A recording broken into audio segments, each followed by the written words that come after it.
കഴിഞ്ഞ ദിവസം ഇറാനിയൻ മാധ്യമങ്ങൾ ഒരു വീഡിയോ ദൃശ്യങ്ങൾ പുറത്തുവിട്ടു. 85 സെക്കൻഡ് ദൈർഘ്യമുള്ള വീഡിയോ ദൃശ്യങ്ങൾ ഇറാൻ്റെ ഒരു ഭൂഗർഭ നിലയമാണ്, ഒരു ആയുധ നിലയമാണ് കാണിച്ചിരിക്കുന്നത്. ആ ഒരു നീണ്ട തുരങ്കത്തിലൂടെ ഇറാനിയൻ സായുധസേന chief of staff general Muhammad ബഗേരിയും ഇസ്ലാമിക് റവല്യൂഷണറി ഗാർഡ് കോർപ്സ് തലവൻ അമീർ അലിയും ഒരു തുറന്ന ജീപ്പിൽ സഞ്ചരിക്കുകയും ഈ മിസൈലുകൾക്കിടയിലൂടെ സഞ്ചരിക്കുകയും മിസൈലുകൾ കാണുന്നതുമായിട്ടുള്ള ഒരു ദൃശ്യങ്ങളാണ് പുറത്തുവിട്ടിരിക്കുന്നത്. ഇറാനിയൻ മാധ്യമങ്ങൾ നൽകിയിരിക്കുന്ന സ്റ്റേറ്റ് മീഡിയയുടെ തന്നെ ദൃശ്യങ്ങൾ തന്നെയാണിത്.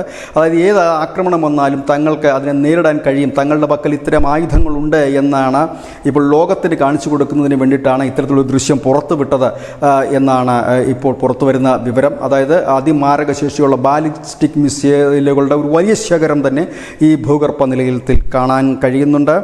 ഏതായാലും അതിൽ ഉള്ള പ്രധാനപ്പെട്ട മിസൈലുകളായ ഖൈബർ ഷിക്കാൻ, ഖാദർ എച്ച്, സാജിൽ, ഹജ് കാസിം, പാവ്ലാൻ ക്രൂയിസ് മിസൈലുകൾ തുടങ്ങിയവയൊക്കെ നമുക്ക് ഈ ദൃശ്യങ്ങൾ കാണാൻ കഴിയും. ഇറാനിയൻ സ്റ്റേറ്റ് മീഡിയ തന്നെ പകർത്തിയ ദൃശ്യങ്ങളാണ്. ന്യൂസ് ഡെസ്ക് മുസ്ലിം മലയാളം.